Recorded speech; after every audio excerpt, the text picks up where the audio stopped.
All right, new segment. It's called Why Isn't Kristen Trying Hard Enough? Hello, everyone. It's a Pete the Planner show.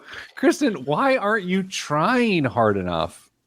I feel like I am trying hard enough. You guys are telling me I'm not doing enough effort or something. We're just trying to pre-ruin your weekend. Dame, coming to us from Abbottabad? Like, where are you, Dame? You're in a cave? It's light optional at my place today. Apparently, just feeling a little more somber. Pulled it down a little bit today. And no, my camera's not bright today. I don't know what's going on. Everything else is exactly the same. My camera decided it had had enough, and we're dark. Dame, Kristen and I didn't really know where you were last week in the show, and you were out driving. I was like Chevrolet. That was the plan. That didn't work out to a last minute surprise revelation with some of the transportation. So I stayed around the house. I could have technically joined you, but I decided it was better just to relax for a couple days. Well, hey, we fully support that. Kristen, are you still reeling from what's wrong? Well, I was going to say, Damon, you didn't finish what your revelation about being off work but having nowhere to be. I feel like give credit where it's due. It was amazing.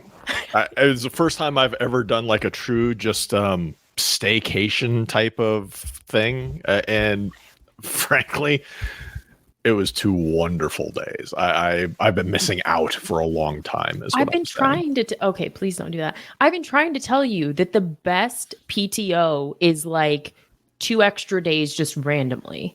And you don't have commitments to do anything. You just catch up on things around the house. It fills your cup. I've been shouting this for as long as I've been here. I will try it again, but I do have 2 more days next month to go do the driving thing I was supposed to do last week. So sorry. So here's a weird one for you. I have a meeting later today in an hour and 28 minutes, I think, to talk about a new podcast. Oh, let's workshop this. What are we doing here? Oh. An additional podcast. Oh. Yeah, an additional podcast. I don't know if it'll come to fruition or not. But we'll see. We'll see. Oh, man. Different topic. So many questions, but we will. Go ahead. I'll do what I can. Go ahead. Is this a sponsored podcast? I mean, is there a corporate entity behind it? No. Okay. Not exactly. Angle of the podcast? Yeah. Do we know the main business? Okay. Not personal finance. Other recognizable names on the show? By you, yes. Okay. Excellent. Okay. And in HR business world, yes. Okay. What did Kristen? Yeah. Pete, what did you tell Damien and I about starting a podcast? Do you expect me to remember anything that I've said to anyone ever? Valid. No, you don't remember, because last week when you accused me of giving my age and you didn't ask, I listened to it back. You absolutely did ask me how old I was. I did. I listened to it back too. I did ask you. You were like, clearly didn't. Yes, you did. I forgot.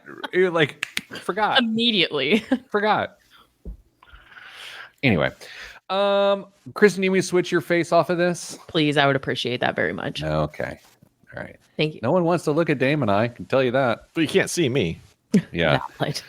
Okay. Kristen, Dame, can you plug your ears just for a second? Uh-huh. Actually, take out your Oh, you're on to me. Monitors. Take out your monitors. Do I have to? Yes. Take them out. Listeners, if this backfires on me, I don't know. Okay, take them out. Take them out. Take them down. Can you hear me right now? Okay, thank you. Kristen, yesterday in Trump's press conference, he talked about how he should get a say on what the Fed does with interest rates if he's president again. Mm-hmm. I feel like this is the perfect thing to bring up the Dame to get him going. Do you want to do it? I yes, but I'm not good at setting it up. I feel like you have. I hate this so much. But yes. Okay, Dame, we're back. You're back. You're good to go. Okay. This is so evil. Shh. Hey, Dan. You back? Hey, Hey, how are how's you it going, guys buddy? doing? Nothing. Have you been watching the news last couple days? I will leave. I will walk off this podcast You'd right run into the now. wall because it's dark in there. Right now. He has Dame, a flashlight. a couple weeks ago on the show, we were talking about the Fed isn't even an elected body that has all of this power and influence over our economy. Do you know? Remember that? Mm-hmm. Do you see yesterday that Trump suggested that he should get to set Fed policy if he's president again? Mm-hmm. No, I didn't actually. I've pretty much given up on the news from now until next year. So what do you think about that? I think it's a horrible idea. Almost like every single politician on either side of the aisle is giving these days. Wow, he didn't take the bait. He No, didn't. I was told to calm down before the show even started, and I'm trying to take that to heart. Okay, Kristen, are we doing your ideas first, or do you want to do my mortgage thing first? You always say it's got to start with a good idea, so I guess Yours. I go first. Yours. Okay, let me do some stuff here. Big weekend plans for the people? Camping. No. That's what you could do. Sell your house, camp, and then... Well, she's got a camper. I don't know what the problem is here. Okay. We're getting ready to do Kristen's segment. And Kristen, I don't know much about it, so I'm just going to have to toss it to you. You're going to have to be prepared to go. That's fine. Wow. Okay. You want to do the intro too? Now he's trying to get you back. All right, here we go. In 3, 2, 1. This week on the Pete the Planner Show, we answer your money questions. Here's how the show works. You email us at askpete@petetheplanner.com, and that's askpete@petetheplanner.com. And here's what might happen. We might answer your question. We might not. Or we'll just do our own topics because your questions aren't good enough for us. Wow. That's a little aggressive. Hi, Dame. Hi, Pete. Welcome back from 48 hours in the dark. You took a couple days off last week, and you were back with us. I'm gradually building myself back into the light. Kristen Elanius won't stop, can't stop. Ha ha ha. How are you, Kristen? I'm doing good. Thank you.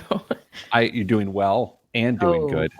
Yeah. Okay, Kristen, in the Slack channel that the three of us shared, you teased a game, and there's nothing I love more than games on the radio. And so Dame and I are the contestants, and you are the host. Yes, that is correct. So to set the stage a little bit, in the space that we play in, the three of us professionally here, is that we see so many studies that come out, these attention-grabbing headlines around like retirement savings rates, 401k balances. And earlier this week, Dame and I were talking about, I think it was a Vanguard study maybe that was talking about the average 401k balance, like by age.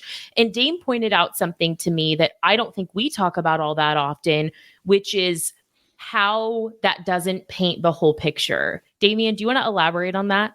Yeah. So what we often see, you see them everywhere. Every news outlet has their own version of this. How much should you have saved by whatever age? A recent study by Fidelity 401k says people are behind, whatever it is.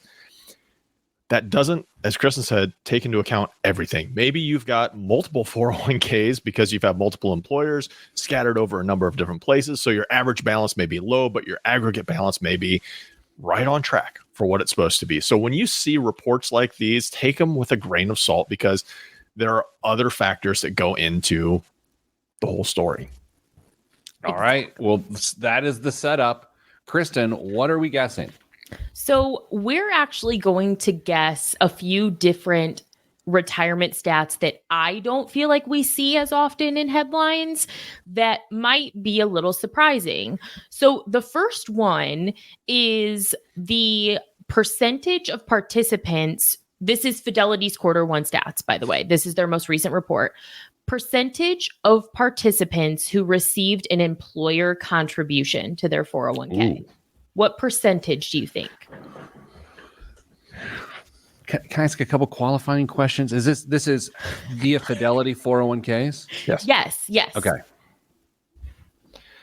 All right. I'm gonna. Oh, Dame, did you want to go first? I'm sorry, I just jumped in on it. I didn't No, see I was just letting you cook, man. Go for it. Let you cook. What do you have, a teen son? It might. Oh man, my son is always cooking. I was cooking. Okay. All right. I'm gonna go 74%. Damien. I was gonna say 80. So It's actually 85% of great. Nice. Isn't that that's incredible? That is a totally different picture than what is generally painted around retirement statistics, no? Yeah. So back in 2009, Kristen, when you were in second grade, what grade were you in I was 2009? a freshman in high school. Close. Same thing. And I remember doing financial wellness in the workplace work for a company, and they had just moved coming off of the meltdown of 2008, 2007. You see how I flipped them, because a person normally would say 2007, 2008, but I'm trying to keep it interesting verbally. Clever. I noticed that they dropped their 401k match from 3% to 1%. So what you see of the throttling of participation is throttling the match, but it is great to hear that it's still a healthy mid 80s%. Dame, I'm shocked by that, honestly. I'm not shocked. I'm enlightened. I love it. It's nice. It's a pleasant surprise, to be sure. I think your comment also goes to further the point or the question of how much is the match they're actually receiving, and that's here it comes. That's going to vary wildly from employer to employer. But oh man, I've got to guess. This could be interesting. All right, are we talking average? Kristen, I'll let you ask the question before we ask you questions. So the overall average employer contribution rate to a 401k. And I can even give this to you generationally, but we'll do overall first. Ooh.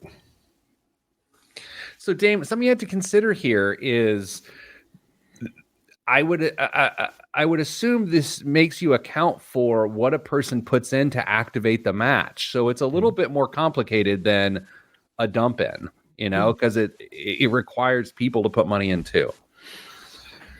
But we're just talking about participants at this point, because if you're not participating, employers. Employer contribution. Okay. All right. Yeah, employers. So this has nothing to do with it does have something. Okay, I'm going. I'm going. Go ahead. Go ahead. 4.7%. Damien. 3.25. 4.8. Oh my gosh. Holy smokes. I should have my own radio show. I'm so good at this. I missed the last one. What's interesting is that the boomers are actually the highest, 5.2%, Gen Z the lowest at 3.9%, which I actually did find a little surprising, because I would think that Gen Z has larger participation in defined contribution plans in general. Like, give me those stats again. I'm sorry. You're fine. 5.2% for boomers, and then it's progressively decreases to Gen Z, which is 3.9%. Are you going to get to what's the average percentage match, or are you going to get into more match stuff? We can. I also have the total savings rate. I have the employee savings rate and the total savings rate.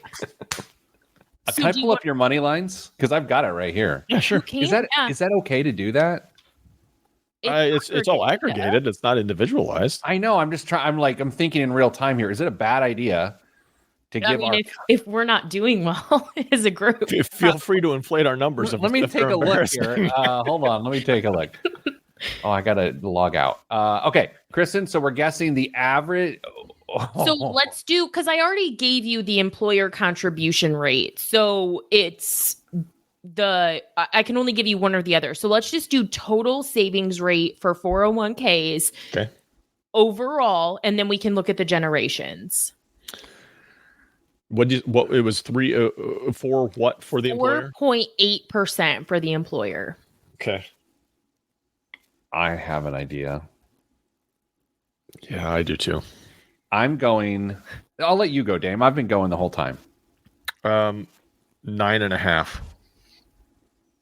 That was literally my guess. So I'm gonna have to alter it. I'm going 9.8. It's 14.2%. No way. Yes, it is. I disagree. You can. That's fine. But I'm looking at the chart. All right. We've got a minute left in this segment, and my head is on the floor. 14.8. Correct. Now, I have some less than ideal statistics that we can talk about in the second segment that provide some clarity to that higher number that we're seeing. But I would like to just take a moment to bask in the fact that that's higher than I would have expected. I'm proud of us collectively. It's so high, I don't believe it. We're doing okay. All right. So let's do this. Let's take a break. I got to calm down. I'm shocked. That's great news, by the way. Exactly. That's great news. Didn't expect it. All right. Everyone's going to calm down. Going to take a nap. Going to take some melatonin or something. And we'll come back. I don't know. And we'll do more of this. I like this game, Kristen. This is a great idea right here on the Pete the Planner show. To be No fair, way. this was a joint idea. Dame and I started to look at this earlier this week. I don't know what day. And I was like, wait, we need to stop talking about this because this would make a great segment for the show. And by look at it, she means I didn't see a single thing. We just were talking about the idea. Right. So we got on it by a article or I don't know how we got to it. It was an article that I didn't share in the weekly news last week about 401k balances by age, by gender. It was like breaking all that down. And that's the type of data we always see. I feel like I don't see these numbers much, if at all. And that's turned into this segment. Also, why are both of you in the dark now? I'm in the dark? What's happening? No, and I just lightened up. Oh, it's because you're computer. the screen. Oh, I was like, what? Okay, so I can't. For some reason I'm struggling to log into the system. I think ours is like right there, Yeah. Mhm. like legit, like right there. I think it might be a couple percentage or tenths lower, but it's like right there. Historically, it's been right in that neighborhood. Yeah, the more our company has grown, the number sort of naturally comes down. So if you're in your early 20s, we've talked about this a bazillion times on this show. If you're at 12 to 15%, I don't know why I'm giving financial guidance at a commercial break. This is dumb. You just want to start the next segment? You can roll with I it. don't know. I mean, like, I feel like it breaks up the Jekyll and Hyde of how I like to do this. What, to tell people on the radio they're going to hear more about this after the break and then to just completely pivot when we come back? Yeah, come back to like talk about the Tour de France or something. Just like straight in. The cobblestones. Where'd he go? That's a great question. It seems like it might just be you and I now at this point. What just happened? I don't know whether he's doing this on purpose or not because he did this to Dame and I all pre-show. Yeah. So I'm not sure if this is a bit. I feel like the audience always thinks it's a bit and I don't know. I feel like we're going to get a Slack here in just a minute. It's like, sorry, power's out at the studio. Yeah, at last.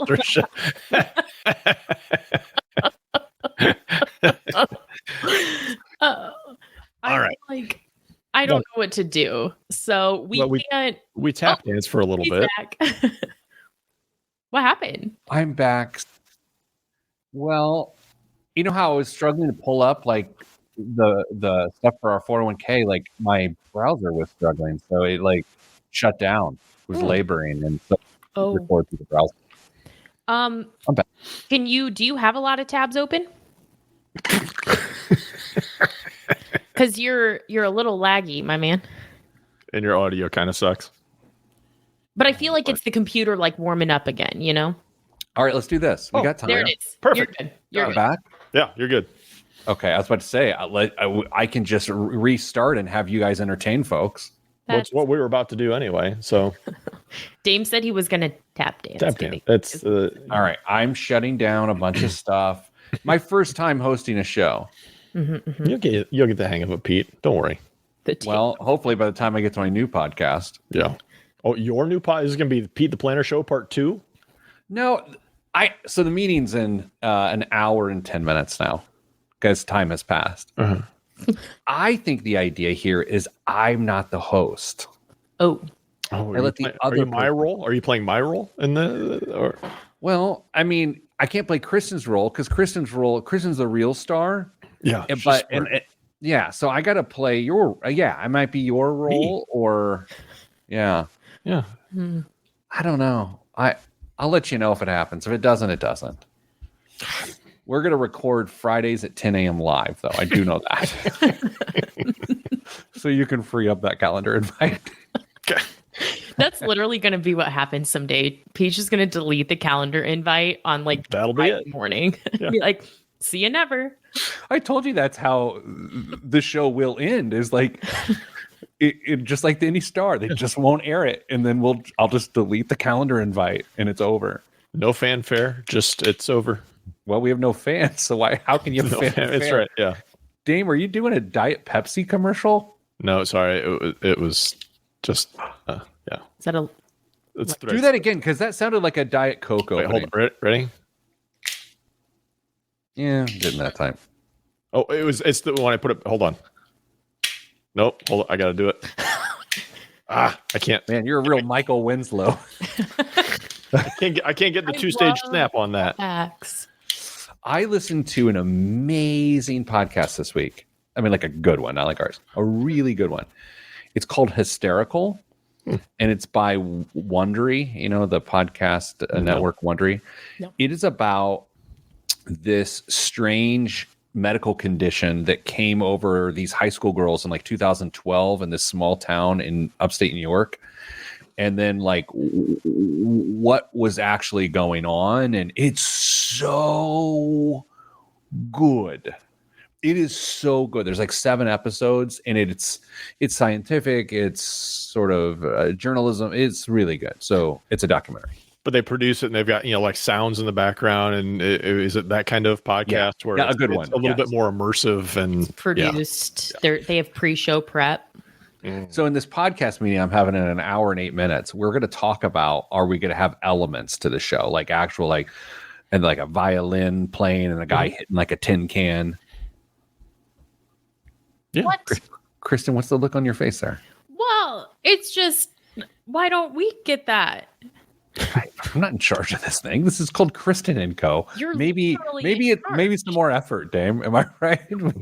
Maybe. What we're lacking is more effort. Kristen, when's your big news come out? When it was? We're got to be 2 weeks away at this point. I think 2 weeks. The people are going to be very excited. The people do not care. It's killing me. Danza says Wondering Pods are cooking. 100. Danza is now a 12-year-old boy. Cooking. Andy does make a point. We do have Dame's birds as sound effects. Had. Lil Spence is back. Happy Friday, peeps. Hello, Lil Spence. Okay, Kristen, is there any? Should we just keep going? Yes. I do have an 11:30. Let's keep it moving. I think I do too. So, Kristen's probably just taking some time off. At 11:30. Look at her. She's getting so mad. She's so mad. Okay, in 3, 2, 1. Back on the Pete the Planner show. Dame, Kristen has put together a little game for us in which we're guessing 401k statistics rate from a Q1 Fidelity report. And here we are. Kristen, you just said that on average, the total contribution between an employer and employee in the first quarter for Fidelity 401ks was 14.8%, which is really high, higher than we thought it would be. And we're very happy about that because, Dame, as you know, 12 to 14% of total income for a person in their younger 20s, if they do that throughout their career, very high chance of a successful retirement. So I love hearing that. It's surprising news. It's very encouraging news. I don't know if Kristen has those figures broken down by generation for average contribution rate. She's slowly nodding her head up and down. So maybe if we want to take quick time to do that, we could guess overall contribution by generation. What say you, Pete? Let's do it. Okay, boomers first. Total savings rate. Go ahead. Dame, you can go first. Okay. I will say 17%. I'm going to take the over. I'm going to go 18.8. 17%. Hey, Dame and I are not technically boomers, but we definitely identify as boomers. Yeah, our hearts are there. Everybody. Yes. Yeah, and our hairlines. Yes. Okay, next generation. Gen X. They're like, I don't care. I don't know. Okay. I don't know. Aren't you guys Gen X? Mm-hmm. Yeah, but we don't care. Right. 16.1. 15.5. 15.2. Oh, Dame, you are crushing me. You are crushing me. This isn't fun anymore. Can we switch topic? Mortgage rates have fallen in the last. Hey, don't take my segment. Okay, keep going. No, that's my segment. Millennials. Who cares? 13.9. 12. 13.2. Oh, ooh, you got that one. You got that one. You got that one. Okay. And now then Gen Z. who cares? Cooking. Cooking. Okay. 9.2. Oh, I was gonna say 9. I'll do 10. 11. Oh, Whoa. Proud of them. That's awesome. That's actually the best news of this whole thing. Correct. Yeah. That's really solid. Because they're the closest to actually having a sustainable trajectory. That's interesting. Mhm. I can't disagree with the data, but this is just Fidelity 401k stuff. Mhm. Dame, I don't believe, just an opinion, that the rest of the retirement plan data outside of Fidelity in the United States would not reflect this. Fidelity has a particular brand in the employee benefits space, a little higher end. I don't buy that this is a thing across the board. I mean, if we start lumping in traditional like 403b providers on top of all this, these numbers absolutely tank on. That's a great point. If you just went, if we did this with 403b across the board, it'd go from 14.8 to like 4.8. Yeah, I was going to say that might be a little much, but it drops significantly. Kristen, do you? I know we're just arguing with the data and the segment that you've created, but thoughts? Actually, I wish I would have. I didn't know that you guys were going to be interested in that because they did have a section on 403bs as well, and so I apologize. I don't have that data handy, but I do have access to some of those numbers as well. Nothing says what Damon and I are like at a party more than very interested in what the 403b statistics are. Yikes. Oh. Okay, so here's the other side of this that potentially explains why these numbers are higher than you guys expected, which is first, what percentage of 401ks use an auto enrollment feature as of Q1 of 2024? Go ahead, Dame. 87%. 98%. It's actually it's far less than that. It's about half of that actually. It's what? 8.9%. However, the average auto enrollment default contribution rate is 4.1%. Yeah, that was obvious. I was holding up before. The radio audience could not see it. Dame was holding up darkness. Yeah. Right. Now, the percentage of workers with a 401k loan across the board. This is going to hurt my soul. 27%. 34. You guys, people 11. are doing as bad as you thought. 7. Oh, yeah. So the economy is doing pretty well. Yeah, that's what I said. 17.8% of workers have a 401k loan. However, this is broken down by industry, which I find to be incredibly fascinating. I actually will need you to send me that data for actual work purposes when we're done here. Yeah. But can we go ahead and do that here on the air? Yeah, of course we can. What do you think? Let's look at, I believe the highest one, they didn't call them out specifically, but as I'm scanning the data, is there an industry that you think that would have the highest outstanding loan balance? Manufacturing. That's where I was going to go. No. No. Financial education. No, but finance and insurance is not doing well. They're higher than the average as an industry at 19.3%. Falconry. Airlines. Oh. Airlines percentage with an outstanding loan is 26.8%. Okay, again, I don't want to beat up the survey here, but here's the thing. This is all Fidelity's data, right? Their proprietary data. Fidelity, again, is going to be serving the biggest companies in America, including airlines that have like 100,000 employees. Okay, so Fidelity doesn't do a lot of work at a 500 or 4,000 person machining shop in Southern Indiana, right? Like that's not what they do. So I'm not just saying this so that I can prove that I'm right, that it's manufacturing and not airlines.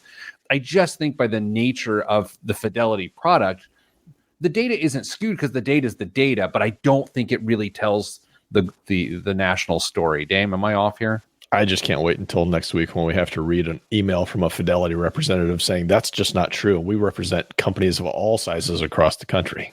Yeah, go ahead, send it. Thanks for listening. So what I find the most interesting is that some of these industries are contributing at really high rates. So airlines, for example, their total savings rate is 18.4%. That's amazing. But they also have the highest percentage of loans outstanding, which this is like a lot of other industries are the same way. Those that have higher contribution rates have higher percentages of loans outstanding. And what's really interesting about that to me is, does that just speak to our need to understand the best way to use today's dollar? What's the point of contributing 18.4% if over a quarter of our population has a loan? I have a theory. Which is? They've got what I call a hybrid workforce. Mm-hmm. You've got incredibly high paid pilots like Pilot Jeremy that just, I don't know, maybe. And then you just, they're putting money in from a tax preservation standpoint. And then you've got a lower end of the wage scale, maybe those flight attendants or baggage workers who, because they make so much later, they're the ones borrowing. I don't think the pilots are the ones borrowing. Dame? I got to take a break. You hold that thought. Hold that thought. After the break, Dame's going to land this plane. We're going to talk about what the facts are right here on the Pete the Planner show.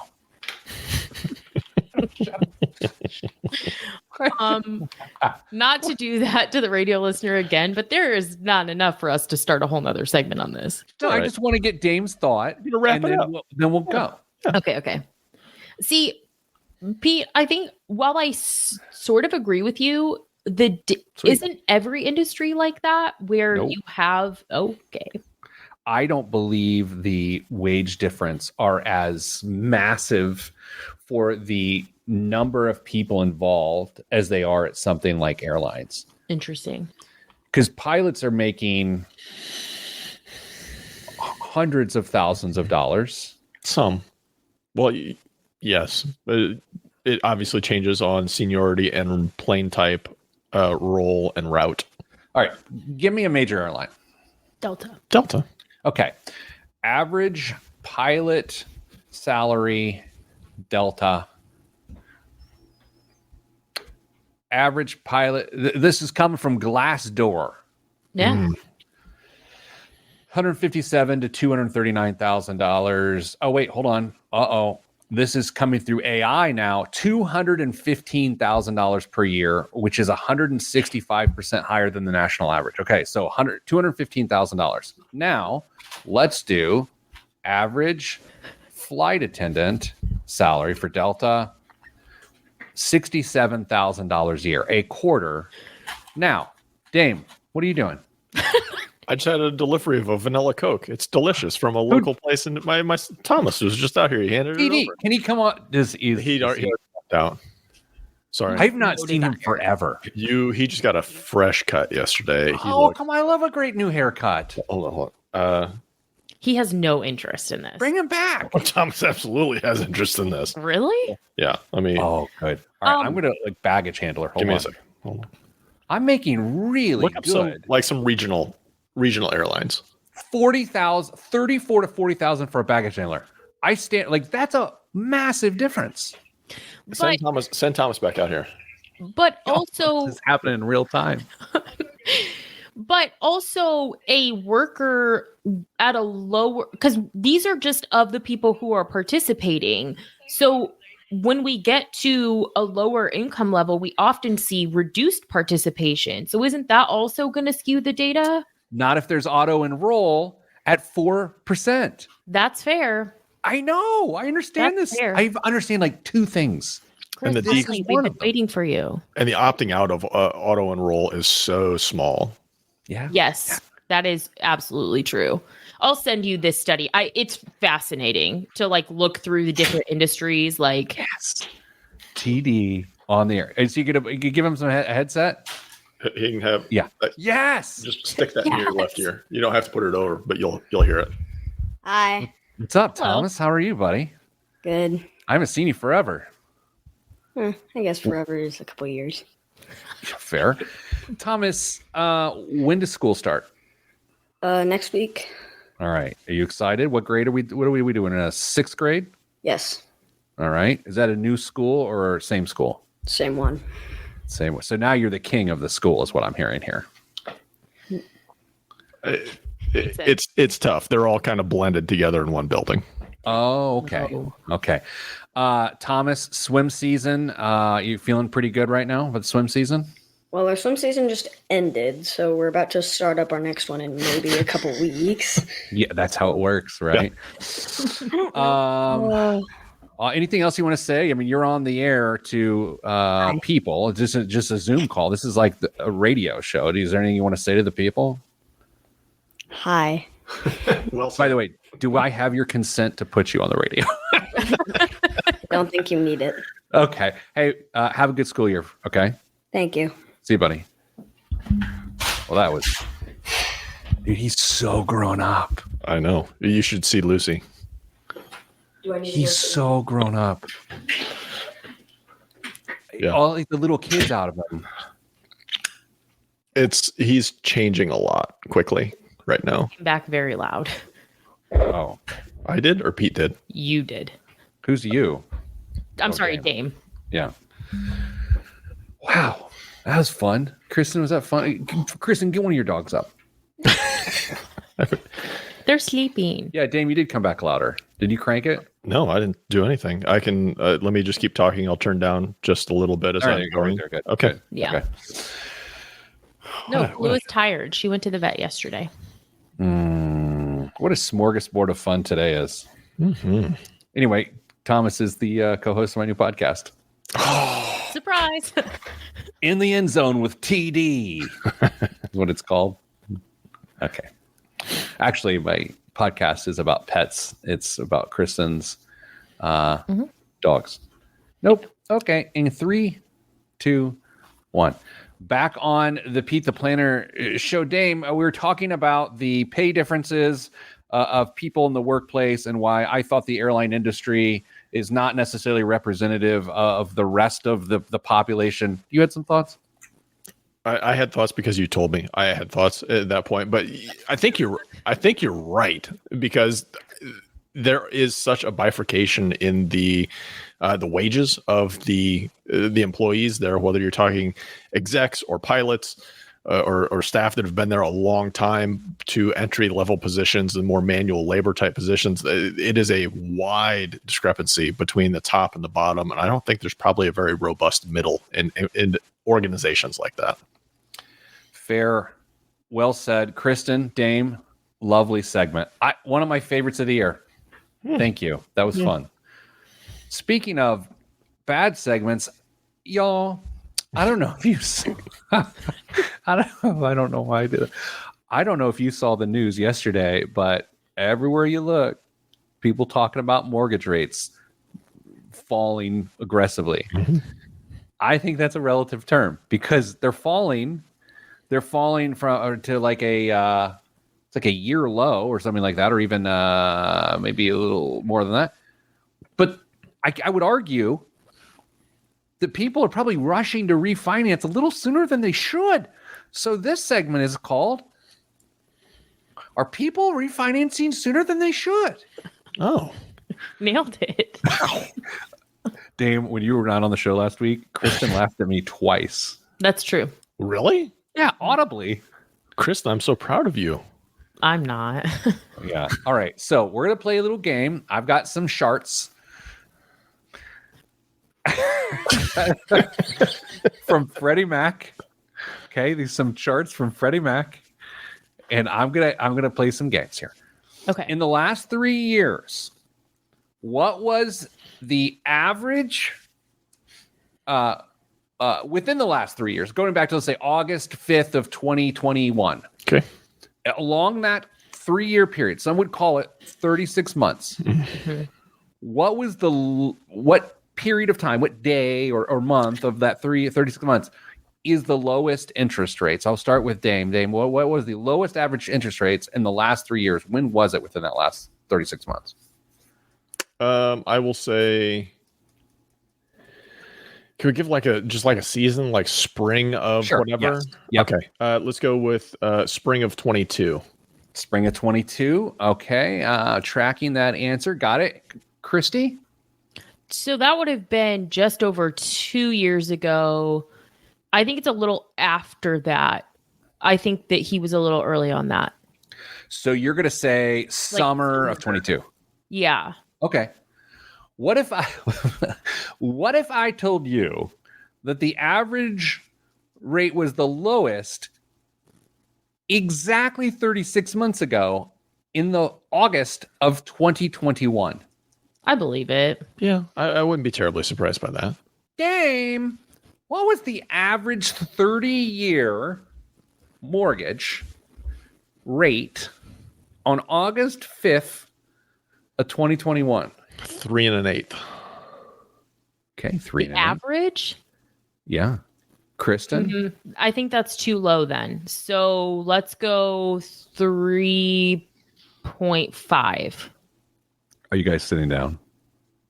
Yes. 2.77%.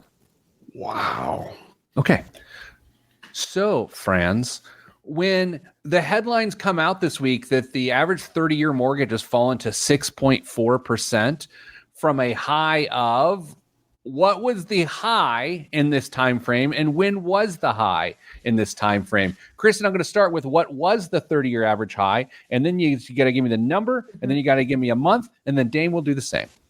I'm going to go 7 1/8 was the high.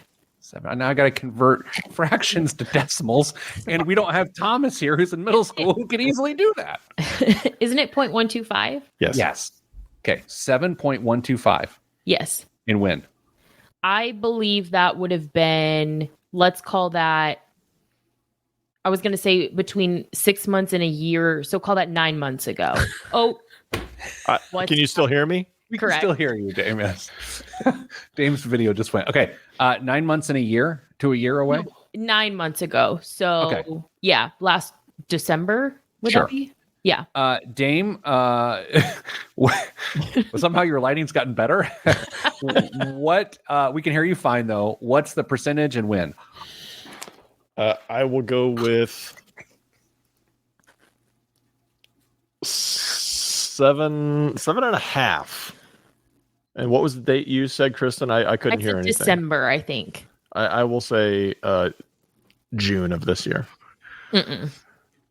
7.79% Oh my. in October of last year, the end of October of 2023. For those that are wondering why I'm guffawing, Dame's having camera problems today. It was super dark. then it went completely black, and then it came back perfect, and it's like unbelievable. It looks like a Hollywood movie set, and it's a radio show, so no one cares. So that is to say, the high from, we'll call it 10 months ago, was 7.79%. So some people bought houses then, and they got mortgages then. Mm-hmm. It is now 1.3% lower right now. Kristen, in a normal environment where you don't really know directionally where interest rates are going, you would refinance at 1.3%, would you not? Yeah, you would. Usually that 1% is where we start having that conversation in earnest. Obviously, there's other factors, but that's a benchmark generally. Dame?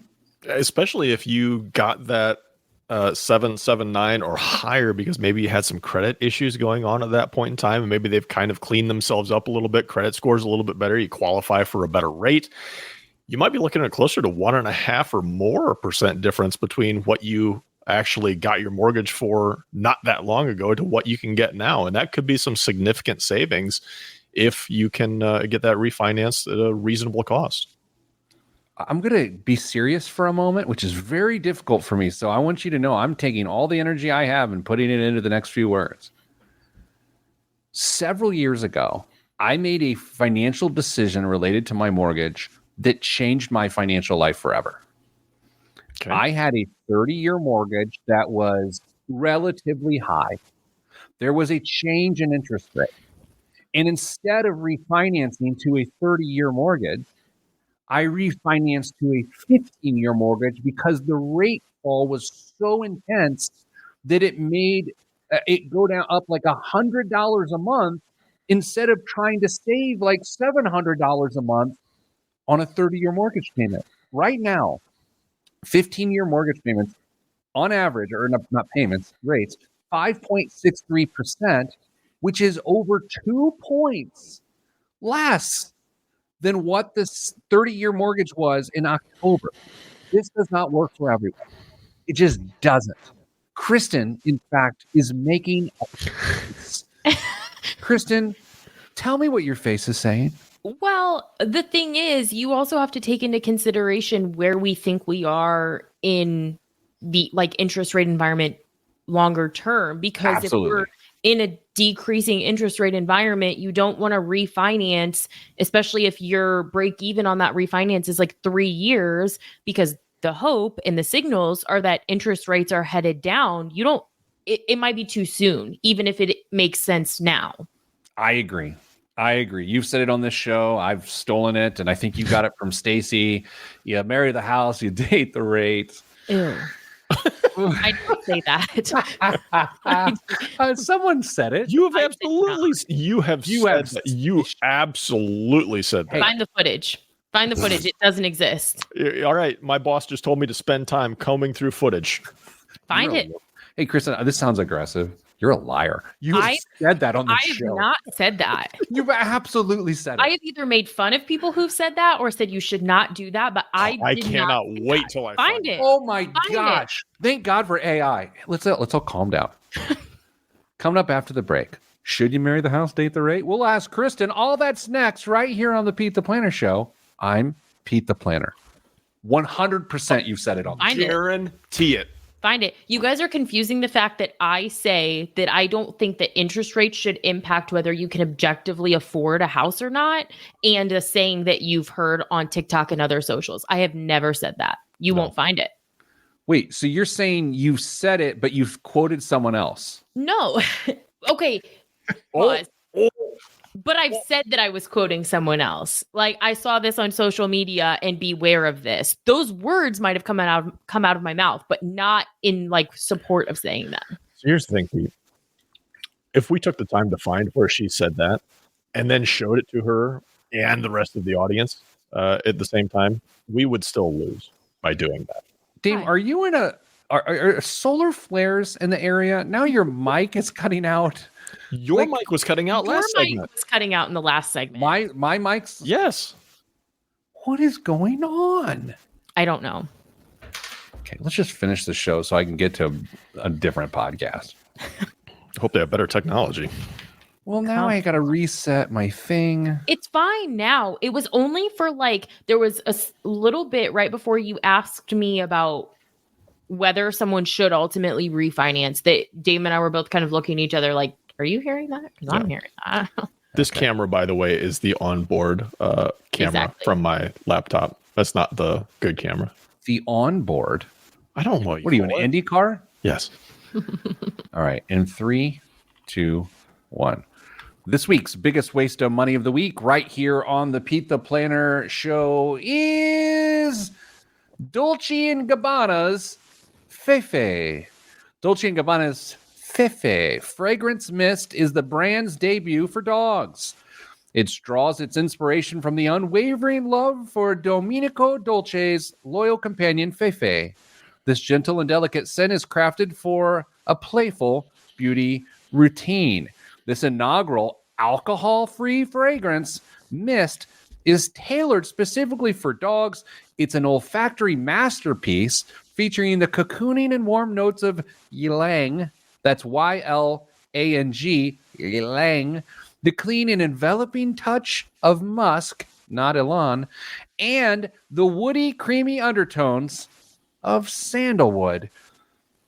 The fragrance is housed in a sleek green lacquered glass bottle adorned with a vibrant red metal cap and a precious 24-karat gold-plated paw. All right, Kristen, you care about your dogs more than you care about your co-hosts. What would it cost to make your dogs smell better than your co-hosts? Is it an ounce? Okay, that is a great question. I feel like it's usually a third of an ounce and an ounce are the sizes. You shop dog perfume frequently? No, just regular. Yeah, it's The bottle on the screen for those who can't see it looks like it would be an ounce. I'm gonna go 175. Okay. Dame? I'm going into brain lock on something like this. It's $250. $126.36. I had to convert it from pounds. Not the worst waste of money of the week of the show ever, but something we probably shouldn't spend our money on. Dame, what's in the news this week? How is that not one of the worst wastes of money? Okay. Because dogs can stink, and you don't want them to stink, so you got to spritz them with some Fifi. Everyone knows that. Credit card debt is on the rise. Americans now owe a record $1.14 trillion on their credit cards, according to the Federal Reserve Bank of New York report. The average balance per consumer, stands at $6,000. $6,000. Kristen.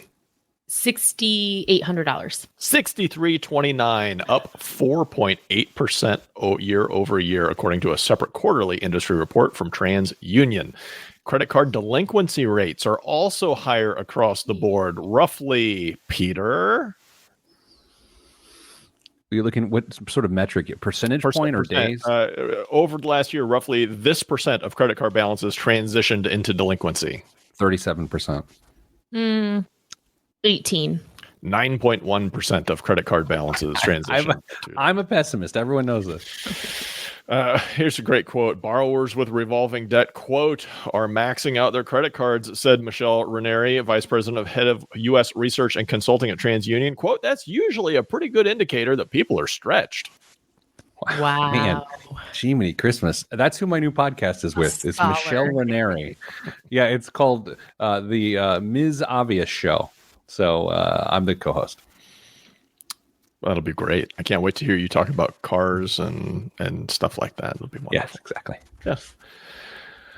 When Americans go car shopping this summer, they're asking automakers to do one thing: skimp my ride.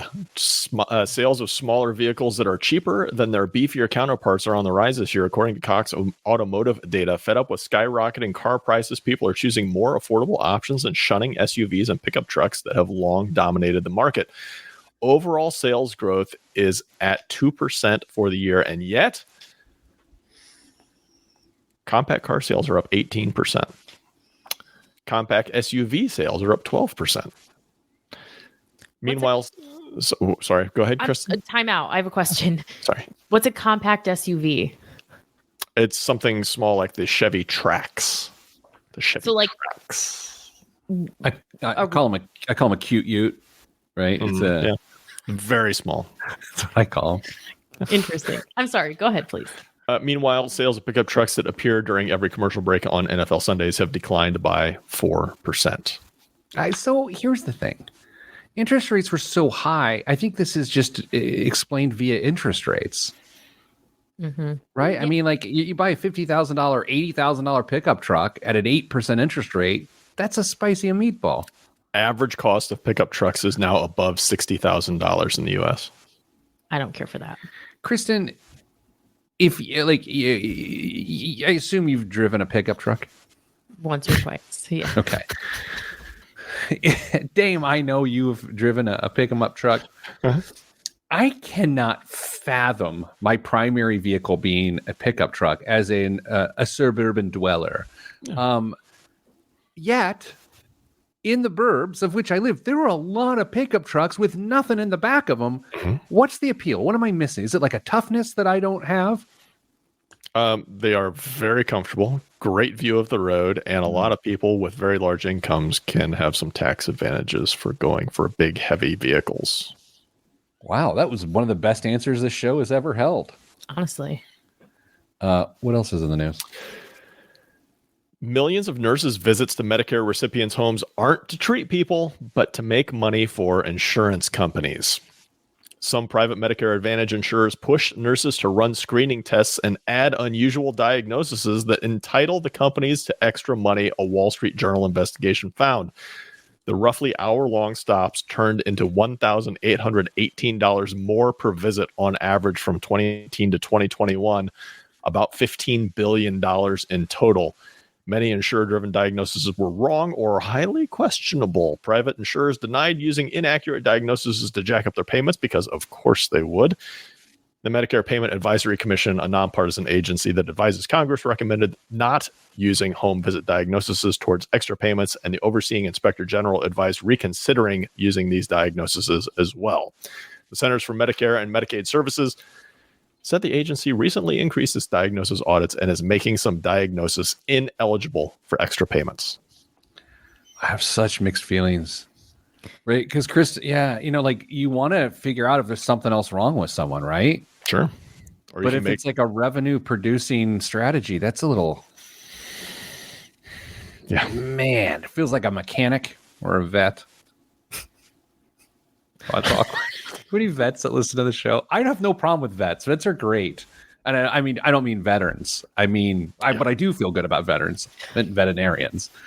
But sometimes you take your dog to the vet and you're like, hey, it's got a little cough. And then you leave and you actually had to trade in your pickup truck to get off the premises. And that's the challenge with veterinary medicine. Not my experience. What are you, dating a vet? Why are you so pro vet now? My best friend's a vet. Close enough. Do they listen to the show? No, she doesn't. Then who cares? I mean, don't care. Dame, do you have anything else in the news? Listen, it's not a contest, but if it was, Warren Buffett would be winning. Berkshire Hathaway now owns more treasury bills than the U.S. Federal Reserve. The current score, $234.6 billion to $195.3 billion. Do you know where China ranks within that? Does the article say? Because doesn't China own a bunch of treasury bills? They're like third, somewhere between third and fifth. The last time I looked in line, they're down, but it's like the government and other individuals and a big entity. But China's down the list, but up there.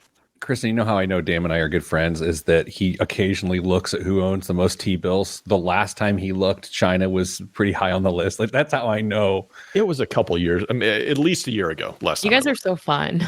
Probably, I know. I'm having friends over this weekend to hang out and stay at our house. And what? Kristen, did you get that invitation?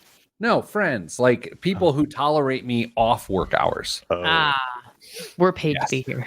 I signed the paycheck here. These people are not paid. Anyway, That's all we have time for at the show this week. Hey, I'm sending you good vibes because good vibes are all that's in the budget. I'm Pete the Planner, and this is the Pete the Planner Show.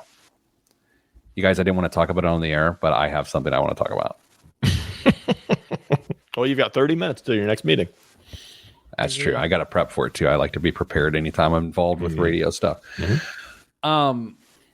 You guys, a real life case accusation this week of Stolen valor. Now, look, here's the thing. I am not here to talk about whether it is or is not. Arguably, don't even really care. But anytime stolen valor is talked about on a national stage, it reminds me how much I love YouTube videos of stolen valor. So earlier this week, when stolen valor was a big headline, I decided to go down the dark path of stolen valor YouTube. And let me tell you, it's amazing. Dame, there are two elements to every stolen valor video. Yes. And I would like to go through them with you now, but I would also like for both of you to guess what are omnipresent. There are two elements that are omnipresent in every stolen valor video you will find on YouTube. There are two elements. White people. What did you say? Did you say white people? Yeah. Okay, yes. Yes. I mean, I hadn't really accounted that there's a third element. But yeah, there's often whites present. Kristen, had you considered? I had not considered the statistical obvious, which is that people are present. What about do you mean that this person is in uniform, or do you mean that they are just trying to gain access by saying they had service? Yeah, I mean, so you're. I think you're hitting on one. So I'll give it to you. There's a uniform, and it's of very poor quality. Like it is a middle school sewing project where your only material is felt, and it's terrible. It's giving Rambo usually, I feel. No, I think it's giving like I stole this from a museum. And it's not the current Marine uniform. It's one from 1875. Rambo. Like reenactment of the Civil War. It's really what it gives. And things that people like you and I wouldn't recognize, but are easily discernible by people who are actually in the military. Like if they have something out of place that it would normally be on the right side of the chest versus the left side of the chest, or it's too low on the sleeve or something like that. It's stuff like that is always present. And the best part of every stolen valor video is the insistence, dare I say, the requirement to literally scream the words stolen valor. You have to yell stolen valor at someone when you accuse them of stolen valor, or it's not going to make it to YouTube. And that's the best part. Yeah. I don't know why I find it so interesting. It's so peculiar. I think the reason I find it so interesting is because I'm like, what are we ultimately gaining here by wearing what appears to be your what they call camis in the Marine Corps to the airport to then get on a plane first so you can sit there longer than everyone else? You know who's last to board the plane? Me. I don't say people with not good status. Well, me. Yeah. But also on purpose, me. I'm not, when they call group 6, I'm not like running up there to sit down. I don't even understand the appeal of that. It's the best show on the internet. Period. Have you seen Top 1%? Have you seen the guy who busts people claiming to be Navy SEALs? No. He's got. You're gonna need a link. He's got like a database. He's a former SEAL database. He will show up to people's houses. Yeah. Oh my gosh. I feel like if you were going to claim to have been in some sort of have some sort of military service, why would you claim that? of all of the, like, that's the easiest one to disprove. Like, I don't know. Why don't you say you're like a cop or a firefighter if you're going for like discounts at local places, or trying to? It'd be so much easier to get away with. In the wrong scenario with the wrong context, if someone introduces themselves as a Navy SEAL, you feel like they're delusional. You're like, "Oh, I'm a purple dolphin," like, because it's like, if you're not thinking military service, it's a really weird thing to say. In fact, I may have told the story on the show a couple of years ago. I don't know, could have been 3 decades. I was at a business meeting. This guy shook my hand hard. Like, I thought Danica Patrick was crushing my grip. And he's like, rah, rah, rah, rah. He's hello. And I was like, hey, how's it going? And then someone's like, he's a Navy SEAL. And I'm like, well, thank you for your service, right? Appreciate it. Also, well, I'm a purple porpoise. Like, it seemed out of context to me.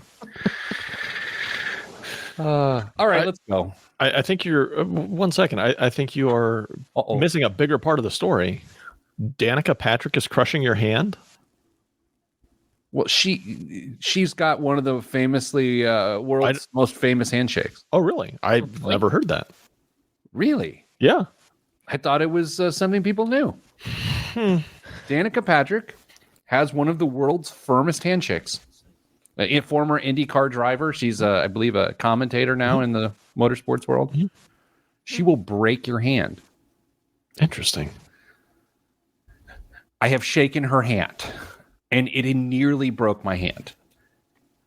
Wow. Kristen doesn't care. All right, that's all we've got. Stay getting money.